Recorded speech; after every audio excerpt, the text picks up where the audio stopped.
आता क्षणाच्या चर्चेतल्या मोठ्या बातमीने माणिकराव कोकाटेंना सुप्रीम कोर्टानं दिलासा दिलाय। कोकाटेंच्या शिक्षेला सुप्रीम कोर्टानं स्थगिती दिली। शिक्षेला स्थगिती मिळावी यासाठी कोकाटेंनी सर्वोच्च न्यायालयात धाव घेतली होती। मुंबई उच्च न्यायालयानं अटकेला स्थगिती दिली होती, मात्र शिक्षा कायम ठेवली होती। कोकाटे यांच्याकडून उच्च न्यायालयाच्या निकालाला सुप्रीम कोर्टात आव्हान देण्यात आलेलं होतं।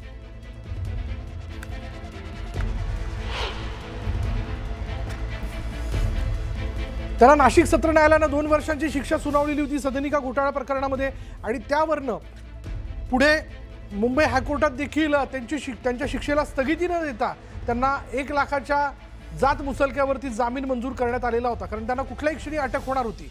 पण आता या सत्र न्यायालयाच्या निकालाला त्यांनी पुढे सुप्रीम कोर्टामध्ये आव्हान दिलेलं होतं। त्याबद्दलची याचिका त्यांनी दाखल केलेली होती आणि अखेर त्यांच्या शिक्षेला स्थगिती देण्यात आली। अधिक माहिती आपण जाणून घेणार आहोत। तुमचे प्रतिनिधी प्रशांत लीला रामदास आपल्या बरोबर आहेत। प्रशांत, आज न्यायालयात नेमकं काय घडलं? आपल्याला माहित असेल की माणिकराव कोकाटे यांनी मुंबई उच्च न्यायालयामध्ये याचिका दाखल केली होती गेल्या आठवड्यामध्ये।